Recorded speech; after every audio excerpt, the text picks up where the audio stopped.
Pues hermanos, sean todos bienvenidos nuevamente a la exposición de la palabra de Dios. Ha sido un buen tiempo en el que hemos cantado juntos, nos hemos saludado, hemos ofrendado, y ahora es momento de reflexionar a través de la palabra de Dios. Para los que nos visitan y nos ven en la transmisión también, estamos estudiando el libro de Hechos de los Apóstoles de forma secuencial, verso a versículo. Y estamos ya en el capítulo número 8, a lo cual te pido que abras tu Biblia en Hechos capítulo 8. ¿Qué es lo que tenemos hasta este momento en Hechos capítulo 8? ¿Cuál es la narrativa? Básicamente, empezamos con Hechos 7, donde Esteban, este diácono de la iglesia, ha sido apedreado y muere como el primer mártir de la iglesia. Y esto desata dos movimientos a la iglesia. El primer movimiento se inicia con una persecución sistemática en donde Saulo, Pablo, encabeza el liderazgo de perseguir a los cristianos, los que predican a Jesús, los que hablan de Jesús. Y va de casa en casa, de sinagoga en sinagoga, tomando a hombres y mujeres por igual, la persecución del cristianismo. Pero como veíamos la semana pasada, esto no ha tomado por sorpresa a Dios, sino que Pablo formará parte del misterioso plan de redención, en donde Dios le demostrará a Pablo su perdición, su condición perdida, y en el capítulo 9 veremos cómo este Pablo perseguidor se transforma en Pablo, el que también predica el Evangelio. Ese es el primer movimiento que encontramos en la persecución, el martirio y en la muerte de Esteban. Pero también sucede un segundo movimiento. No solamente la iglesia está siendo perseguida por Pablo, sino que esto ha despertado a la iglesia y ahora ellos empiezan a levantarse y a predicar por donde quiera que van acerca del Evangelio.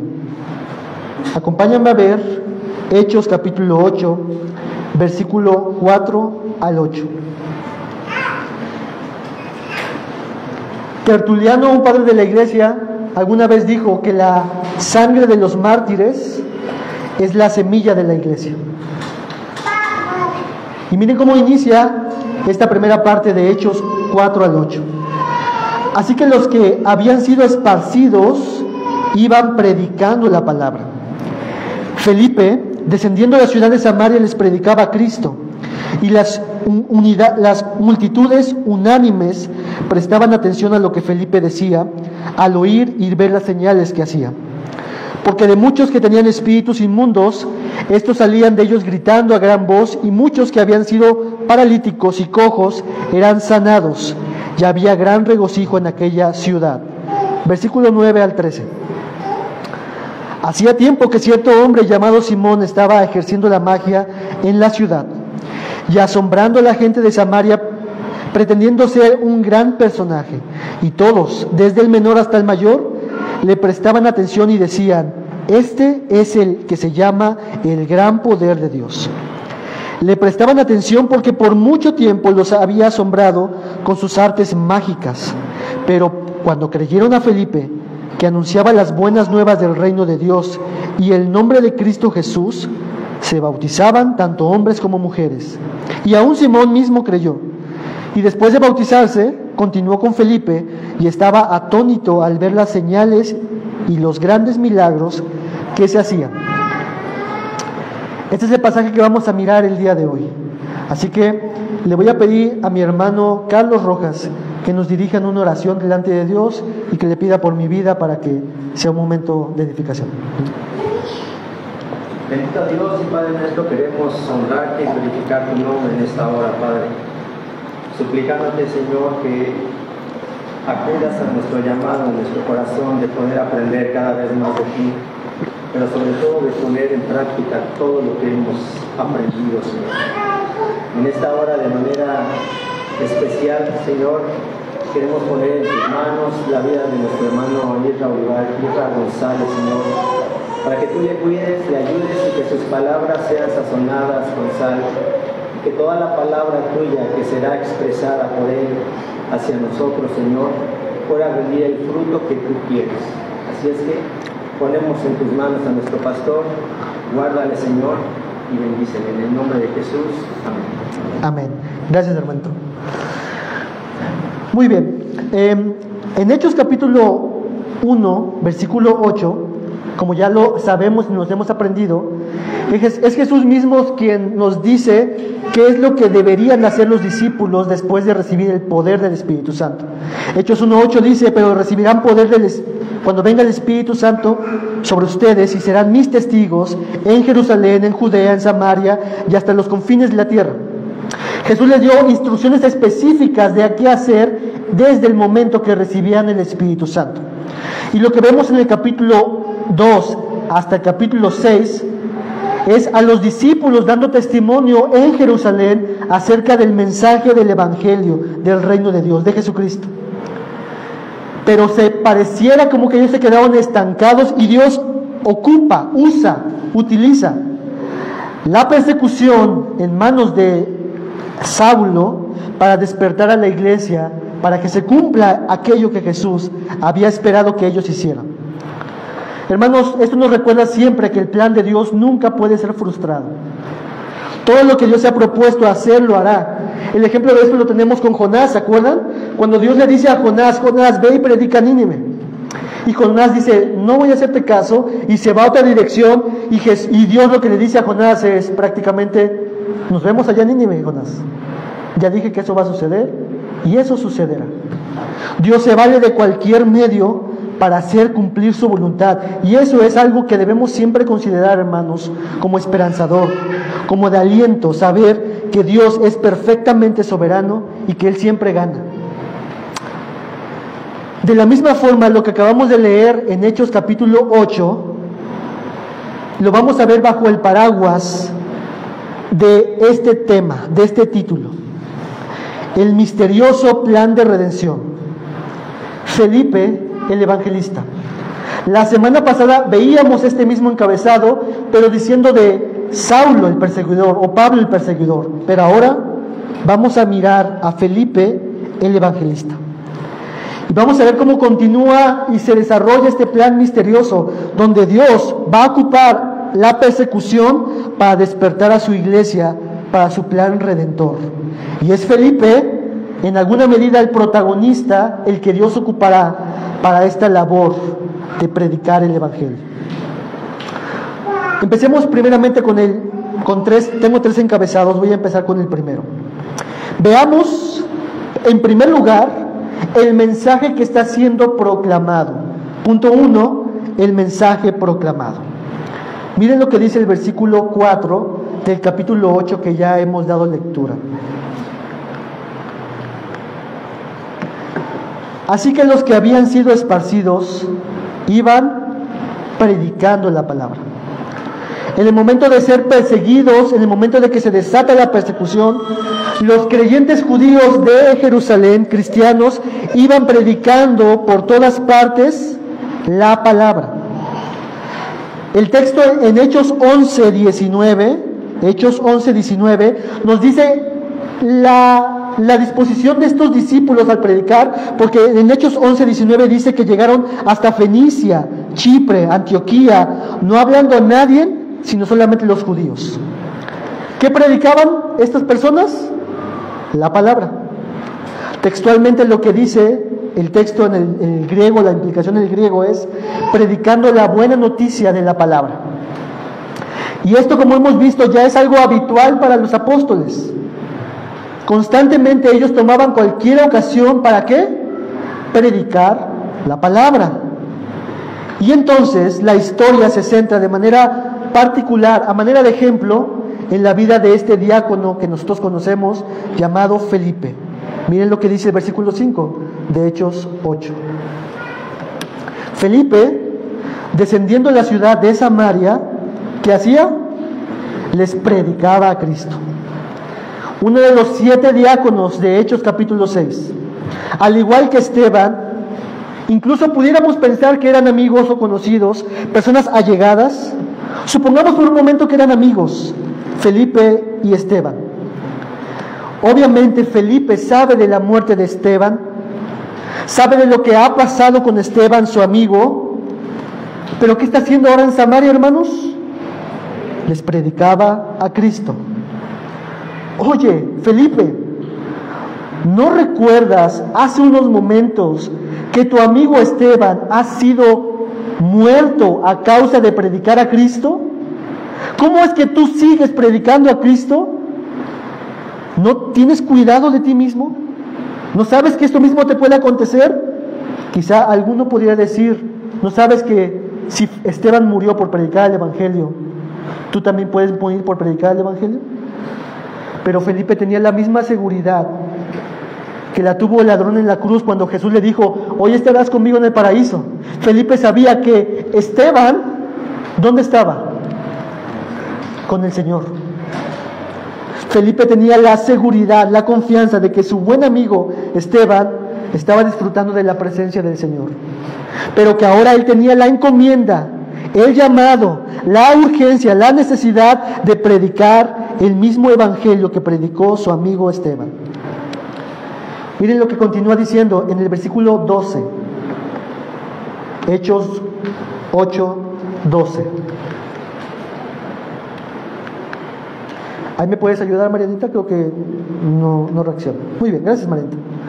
Dice el texto, pero cuando creyeron a Felipe, que anunciaba las buenas nuevas del reino de Dios y el nombre de Cristo Jesús, se bautizaban tanto hombres como mujeres. Eso es lo que está haciendo Felipe aquí, en Samaria. ¿Qué está haciendo? Predicando el Evangelio. Este pasaje entonces mezcla estas tres ideas, estas tres palabras, para hablar acerca de lo que estaba haciendo Felipe. En el versículo 4, él predicaba la palabra. Versículo 5, él predicaba a Cristo. El versículo 12, él anunciaba las buenas nuevas del reino de Dios y el nombre de Cristo Jesús. Todas son expresiones de la misma idea, sinónimos de la misma actividad, la predicación. ¿Y cuál era el contenido de esta predicación? Las buenas noticias del reino de Dios en Cristo Jesús. Este es el mensaje que Felipe está proclamando en Samaria. Este es el contenido del mensaje que está predicando Felipe en Samaria. Cuando fueron esparcidos, empezaron a proclamar, a anunciar, a predicar las buenas noticias de Dios en Cristo Jesús. Hay un sermón de Spurgeon que yo te recomiendo que leas, que le puso por título La vieja historia, hablando del Evangelio. Que el mensaje del Evangelio es el mismo. El viejo mensaje del Evangelio.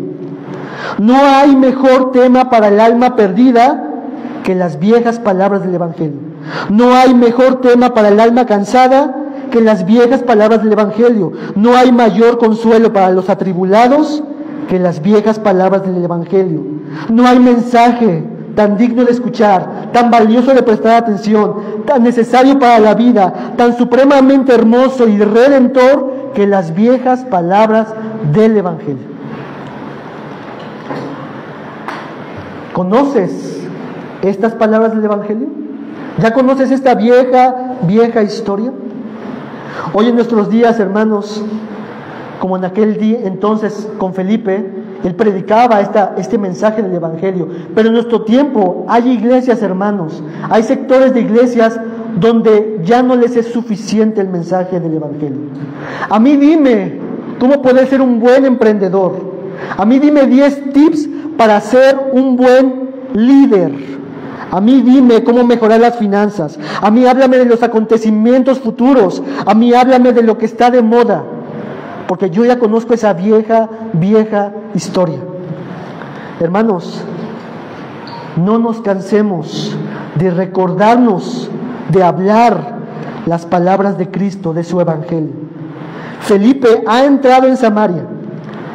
Él no ha tenido tiempo para hacer luto por su amigo, pero era necesario para él predicarle el Evangelio a estas personas samaritanas. Les pongo un mapa en pantalla para ubicarnos un poquito de un contexto geográfico. Yo no soy muy bueno en geografía, los de mi célula de oración saben que no soy muy bueno en geografía, hacemos lo que se puede, pero este pasaje, este mapa nos puede poner un contexto de dónde estamos ubicados. Ahí ustedes se ubican a Jerusalén. Bueno, Felipe entonces viaja hacia Samaria para predicar el Evangelio, y mientras va recorriendo este lugar, él va anunciando, y Lucas centra su atención en la ciudad de Samaria. El versículo 6 del capítulo 8 nos dice que las multitudes en Samaria prestaban atención al mensaje de Felipe. Vieron señales, vieron cosas que Felipe hizo, pero esto solamente fue un pretexto para dejar a la ciudad en silencio y prestar atención a lo que Felipe tenía que decir. Dios está respaldando a su testigo aquí. Y entonces las personas están listas, preparadas, en silencio, viendo las señales, viendo los prodigios, no para quedarse con eso, sino para quedarse en silencio y escuchar lo que Felipe tenía que decirles. ¿Y qué les decía Felipe, hermanos? Les podía haber dicho algo como esto: habitantes de Samaria, hace no muchos días un hombre, Jesús de Nazaret, caminó entre nosotros. Vimos sus maravillas, sus portentos milagros, escuchamos su predicación, se escuchó su predicación, pero Él murió en la cruz. Hemos sido testigos de su resurrección y nos ha encomendado predicarles las buenas noticias de que hay perdón de pecados, de que hay salvación, de que hay esperanza, de que hay consuelo. Todo aquel que viene a Jesucristo y cree en Él y confía en sus palabras, recibirá salvación. Eso es lo que Felipe, o parte de las cosas que Felipe pudo haberlo dicho. Hay reconciliación en Dios. Mira lo que dice el versículo 12 de nuestro capítulo. Hechos 8:12. Pero cuando creyeron a Felipe, que anunciaba las buenas nuevas del reino de Dios y el nombre de Cristo Jesús, se bautizaban tanto hombres como mujeres. Muchos samaritanos, hermanos, al escuchar las buenas nuevas de salvación, creyeron en el mensaje, creyeron en las palabras de Felipe, en estas buenas noticias, creyeron en el nombre de Jesucristo. Y esto, hermanos, nos sirve de manera de recordatorio de que tú y yo tenemos esa misma encomienda que Felipe, de predicar esa vieja historia. No estamos autorizados para cambiar esta historia. No estamos autorizados para rebajar el mensaje del Evangelio o agregarle algo al Evangelio, sino simplemente debemos predicar tal cual hemos recibido, tal cual tenemos en su santa palabra el mensaje del Evangelio, porque ese mensaje tiene poder. Por lo tanto, hermanos, predica el mensaje. Hagamos nuestra labor de evangelistas. Entonces, hemos visto el mensaje proclamado. Pero no solamente el mensaje proclamado es lo que vemos aquí en esta historia, en Hechos capítulo 8, sino también como punto número 2, vemos y contemplamos que hay una batalla que está siendo enfrentada.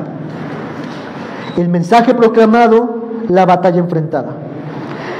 La proclama del mensaje del Evangelio, como siempre, hay una oposición natural al mensaje.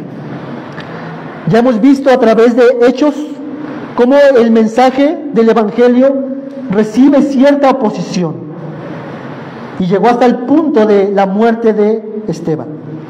Hay una oposición natural. Y en el pasaje que estamos estudiando aquí en Hechos 8, vamos a ver dos batallas que se están enfrentando y que Felipe está viendo cómo estas batallas se están enfrentando. El inciso A de esta batalla enfrentada, ayúdame Marianta por favor, es en un sentido espiritual. Mira lo que dice Hechos 8, 6 al 7.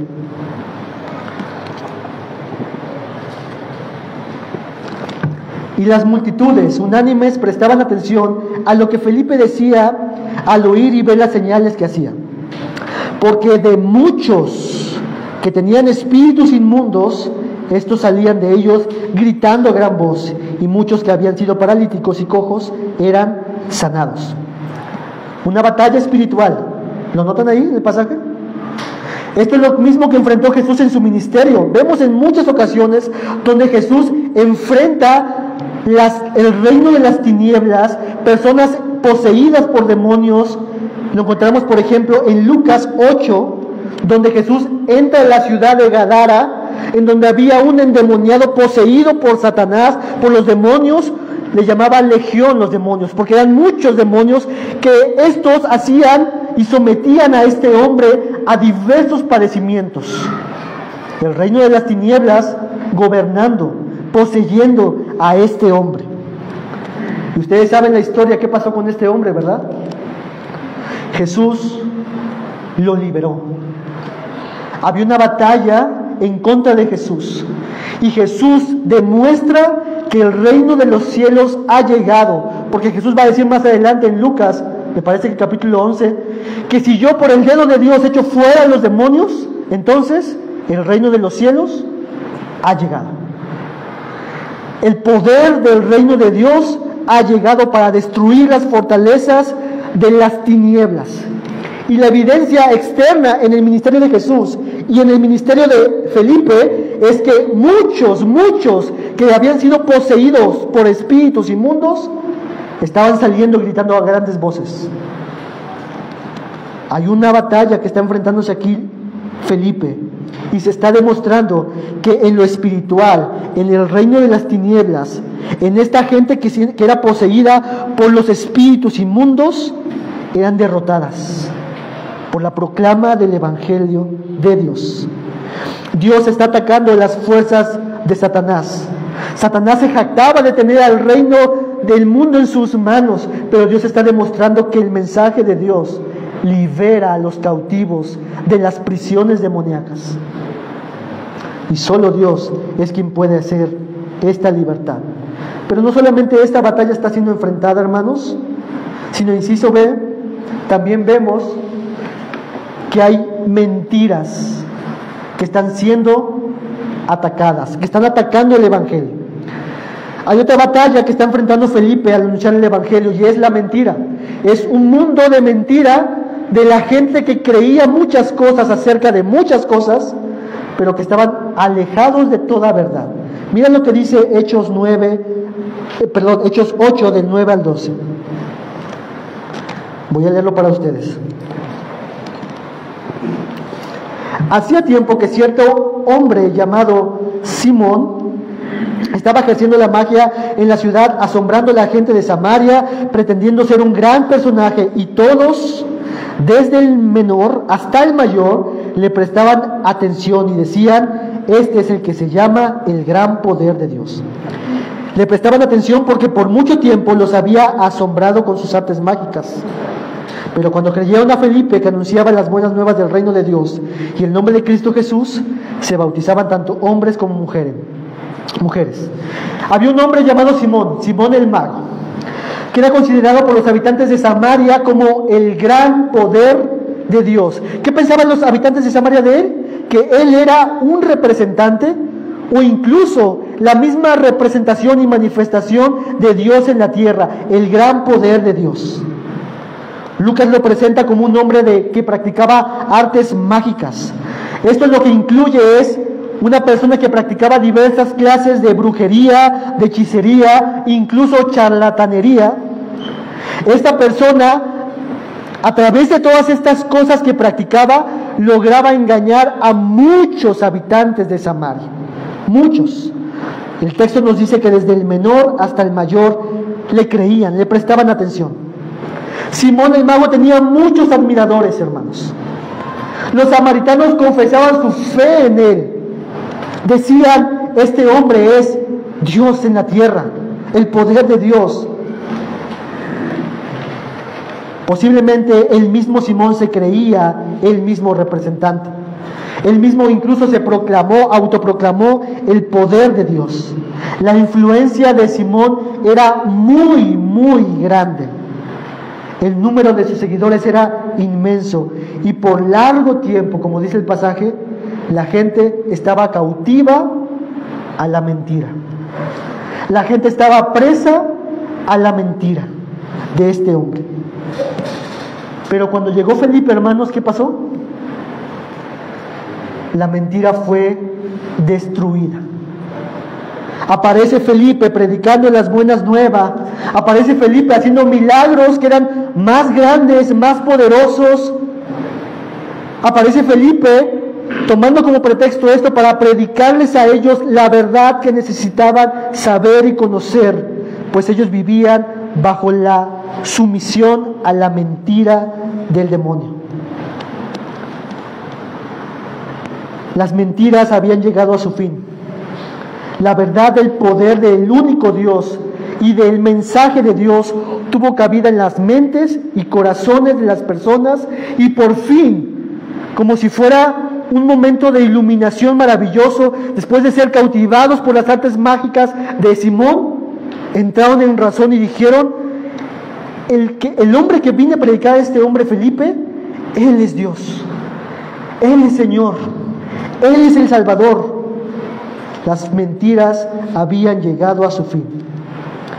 El versículo 13 nos dice algo interesante, en mismo Hechos capítulo 8. El versículo 13 dice que aún Simón mismo creyó y se bautizó, y seguía a Felipe de cerca. Eso lo veremos la próxima semana. Entonces, hermanos, ¿qué es lo que estamos diciendo hasta este punto? Siguiente diapositiva, por favor. Hemos visto que esta batalla se presenta en un sentido espiritual y a través de las mentiras, y hay una resistencia, una oposición. Felipe está afrontando y enfrentando esta posición del reino de las tinieblas, porque, hermanos, estamos en una batalla. Efesios capítulo 6 nos dice que nuestra lucha no es contra sangre ni contra carne, sino contra principados, contra potestades, contra gobernadores de las tinieblas, contra las fuerzas espirituales de maldad. Pero el Evangelio es poder de Dios para destruir toda fortaleza que se levanta contra el propósito de Dios. Ni los demonios, ni la hechicería o brujería, ni las mentiras pueden perdurar cuando la verdad del Evangelio se asienta en el corazón y la mente de aquellos que creen en Dios. El Evangelio es poderoso, hermanos.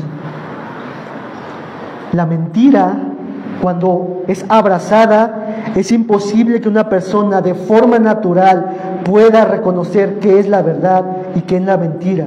Pero cuando Dios viene al corazón, a nuestra mente, a nuestro entendimiento, podemos comprender y discriminar que yo estaba en una mentira total. Acompáñenme a un pasaje en la Biblia, en Juan, en sus Biblias. Juan capítulo 8, versículo 31. Juan capítulo 8, versículo 31.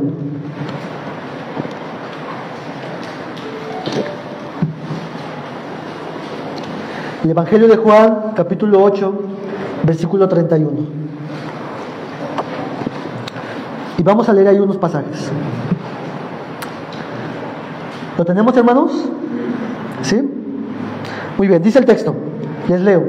Entonces Jesús decía a los judíos que habían creído en él: si ustedes permanecen en mi palabra, verdaderamente son mis discípulos, y conocerán la verdad, y la verdad ¿qué hará? Los hará libres. Entonces los que estaban ahí escuchando a Jesús les dijeron: somos descendientes de Abraham y nunca hemos sido esclavos de nadie. ¿Cómo dices tú, serán libres? Jesús les respondió: en verdad les digo que todo el que comete pecado es esclavo del pecado, está preso del pecado. Y el esclavo no queda en la casa para siempre, el Hijo sí permanece para siempre. Así que, dice Jesús, si el Hijo os libertare, los hace libres, ustedes serán realmente libres. Por lo tanto, hermanos, las personas en Samaria, con toda su libertad que tenían en ir en pos de Simón, realmente estaban cautivos a la voluntad del diablo y de sus perversos corazones. E iban como cautivos, como reos, como si fuera una cadena en sus cuellos, caminando en fila india, directo a su perdición.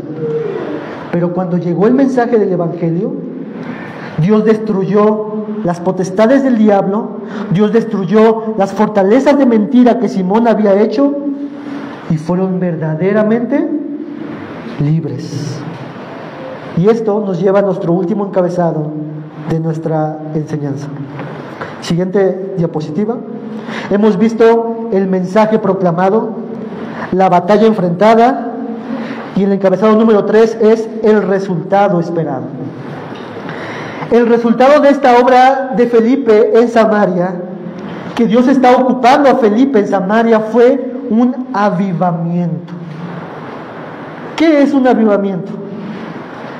es Dios trayendo vida a lo que estaba muerto. Vida espiritual, vivos, muertos en su condición espiritual, llamados por Dios para que tengan vida. Por eso es que Pablo en algún momento dirá en Romanos capítulo 1, porque no me avergüenzo del evangelio de Dios, porque es poder de Dios para salvación a todo aquel que cree, primeramente al judío y también al griego. Hay resultados cuando el evangelio se asienta en el corazón de una persona. Miremos estos resultados. Inciso A, siguiente diapositiva. Inciso A, ¿cuál es el resultado que está pasando aquí? Estas personas de Samaria dejaron de ser engañados por Simón y comprendieron cuál era el verdadero poder: Jesús. Hechos 8, 10 al 11 dice: y todos, desde el menor hasta el mayor, le prestaban atención y decían: este es el que se llama el gran poder de Dios. Y le prestaban atención porque por mucho tiempo habían sido asombrados por sus artes mágicas. Los samaritanos prestaban atención a Simón, le creían a Simón, descansaban su vida en Simón. Simón buscaba fama a su propio nombre. Pero cuando llegó el evangelio, versículo 6 dice: las multitudes unánimes prestaban atención a lo que decía Felipe.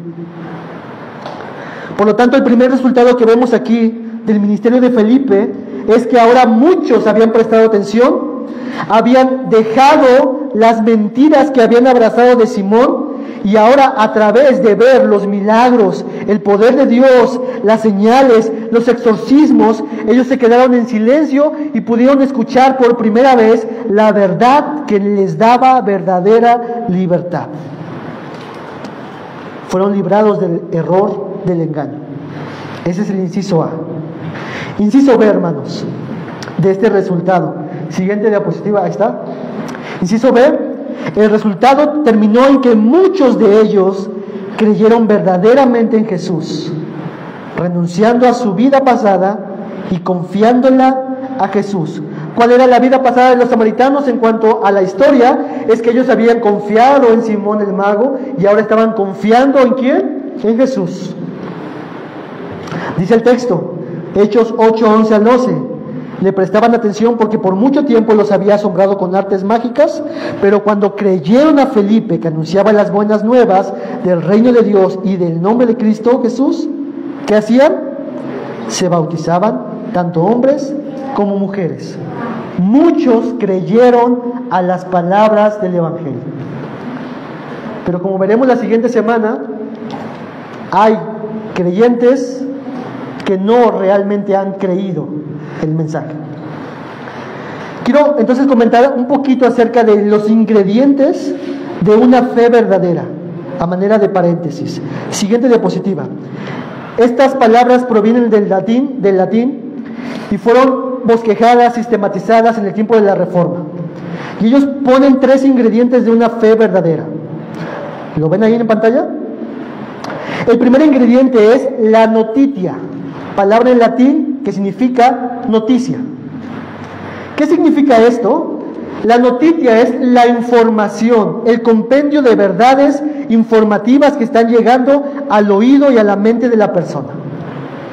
Esa es la notitia. Las proposiciones, las preposiciones de parte de Dios verdaderas, la información, el acercamiento a la palabra de Dios, a la verdad de Dios. Esa es la notitia. Una persona que realmente ha creído necesita el contenido correcto de la verdad de Dios, la notitia.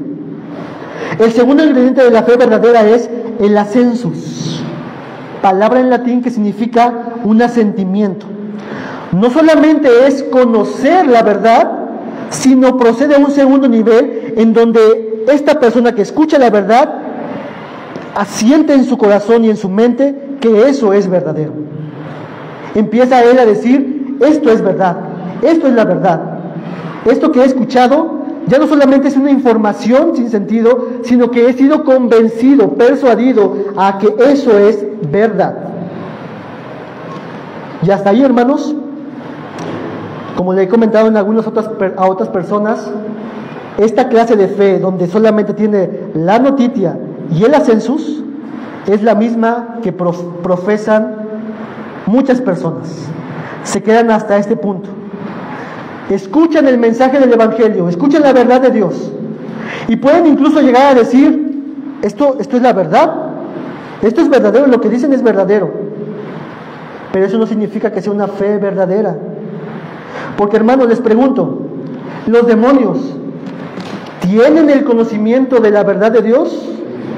¿Saben que Dios existe? ¿Están convencidos en su ser de que Dios es poderoso incluso para mandarlos al infierno? De hecho, la Biblia dice en Santiago que los demonios creen y tiemblan. Los demonios saben de la noticia de Dios, están convencidos de que eso es verdadero, pero ¿qué es lo que no pueden hacer los demonios, hermanos? Poner su confianza en el Señor, obedecer voluntariamente al Señor, obedecer de corazón y de amor a esa verdad que conocen. Si no, hacen todo lo contrario. Los demonios simplemente lo que hacen es, sabemos que tú eres esto, sabemos que tú eres el Hijo de Dios, pero no queremos estar cerca de ti, y se van. Y hay muchas personas, hermanos, que llegan solamente a este nivel de fe de un demonio. Saben de la verdad de Dios, están convencidos de que esa es una verdad, pero ellos no llegan al último nivel, que es la fiducia. Esto significa confianza. Esto es la dirección del ser a dicha verdad. Escucho el mensaje, la noticia, estoy convencido de que esto es la verdad, y por lo tanto mi ser se mueve a esa verdad, todo mi ser. Y esto es lo que pasó con las personas de Samaria. Cuando Felipe proclamó el Evangelio, escucharon el mensaje de la verdad de Dios, fueron convencidos en su corazón de que esto era verdadero, y por lo tanto ellos se movieron en una obediencia en respuesta a esa verdad. Se bautizaron. Estos son los ingredientes necesarios de una fe verdadera. La respuesta de todo esto, hermanos, como otro resultado más, inciso C, siguiente diapositiva, es el disfrute de un verdadero gozo. Hechos 8:8 dice lo siguiente: y había gran regocijo en aquella ciudad. ¿Y por qué había un gran regocijo? Porque ellos se dieron cuenta que la verdad que estaba siendo predicada era la verdad, y habían abrazado la verdad del Evangelio, y habían recibido ¿qué? Salvación, perdón, redención, consolación, esperanza, paz con Dios, gran gozo. Esto fue lo que resultó al responder con fe al Evangelio, un gran gozo. Lo mismo sucederá cuando Jesús visitó a Samaria en Juan capítulo 4, donde Jesús conversa con la mujer samaritana. La mujer samaritana escucha la noticia, llega un asentimiento en su corazón de que esto es verdad, y entonces dice: tú eres el Salvador del mundo, y deja todas las cosas y empieza a predicar de esta buena noticia. Muchos samaritanos escuchan esta noticia, van con Jesús, están con Jesús un tiempo, y fue un tiempo de gran regocijo en Samaria, porque muchos llegaron a decir: ya no solamente creemos a tus palabras, sino ahora estamos convencidos de que este es el Salvador del mundo. Un gran gozo. Y eso, hermanos, es lo que estamos viendo en las bienaventuranzas, los que venimos los jueves, ¿verdad? Estamos en estas: bienaventurados son, dichosos y alegres son aquellos que sus pecados han sido perdonados, aquellos que han sido atraídos a vivir con Dios, estar con Dios, aquellos que han recibido el consuelo de parte de Dios. Este es un verdadero gozo. Y no solamente eso, hermanos, sino que por la Biblia encontramos que no solamente había gozo en Samaria, sino ¿dónde más había gozo? ¿Qué es lo que pasa cuando un pecador se arrepiente? Hay gozo en el cielo. No solamente había gozo de los samaritanos, de decir, o sea que Simón no era, y Cristo sí es. Gozo en sus corazones, perdón en sus corazones, y no solamente eso, sino de manera síncrona en el cielo, Dios regocijándonos, los ángeles siendo testigos cómo es que un pecador como los samaritanos estaban siendo rescatados del poder de las tinieblas, del poder de las mentiras, a una vida de gozo en el Señor. Siguiente diapositiva. Por lo tanto, hermanos, hay un resultado en la proclama del Evangelio que vemos en el ministerio de Felipe. En este caso hemos visto algunas cosas. Y hermanos, si estos son parte de los resultados al momento de predicar el Evangelio, ¿no haremos bien nosotros en predicar el Evangelio? ¿No haremos bien nosotros en obedecer a Dios y predicar el Evangelio a los que no conocen de lo que tú y yo conocemos? Nuestro trabajo, amada iglesia, no es cambiar a las personas. Nuestro trabajo, iglesia, no es transformar a las personas, sino simplemente acercarlas a la verdad. Nuestro trabajo es solamente señalar con nuestra vida y con nuestra voz a aquel que salva, que perdona, que redime, que consuela, a apuntar a Jesús, el juez y Salvador. Ese es tu trabajo, ese es nuestro trabajo. Por lo tanto, iglesia, no desmayemos. No importa si tú no ves cambios en las personas a las que les predicas. No importa si lo que recibes de ellos es una oposición. Sigue predicando, sigue dando testimonio y déjale los resultados al Señor. Siguiente diapositiva. Por lo tanto, este misterioso plan de redención en donde Felipe está predicando y siendo el evangelista, en este plan misterioso es que Dios, de la muerte de uno de sus hijos, Esteban, ha producido una predicación masiva y los samaritanos han escuchado del Evangelio. Este plan misterioso de Dios, de la persecución, se ha desatado un grupo de personas que están predicando a Jesucristo y muchos samaritanos, en el caso de Felipe, están llegando al Evangelio y ahora ellos serán presas de blancos de persecución. En este plan misterioso de Dios, Felipe, que no era un apóstol, no era quizás el más dotado, no era quizás el más preparado, pero Dios se complace en usarlo para traer gran salvación a un pueblo que estaba enemistado con Dios.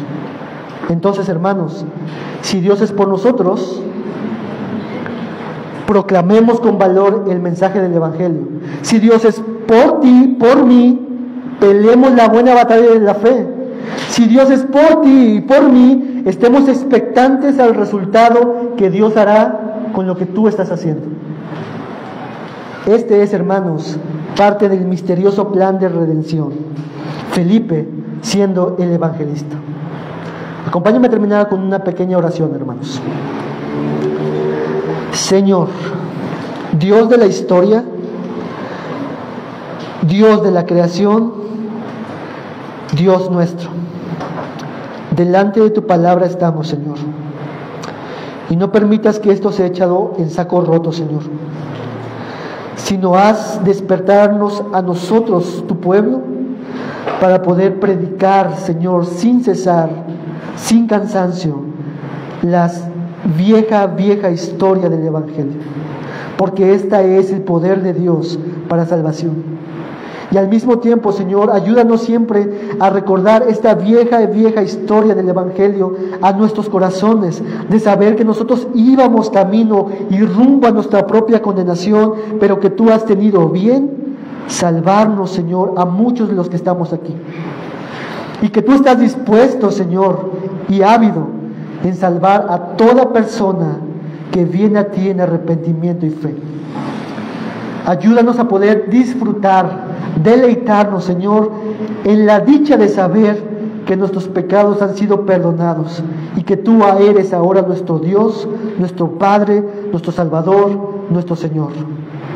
Señor, haz de mí un evangelista. Haz de mí, de la iglesia, tus evangelistas, Señor. En tus manos estamos, Rey de Reyes, y te damos gracias por todo. En el nombre de Jesús. Amén.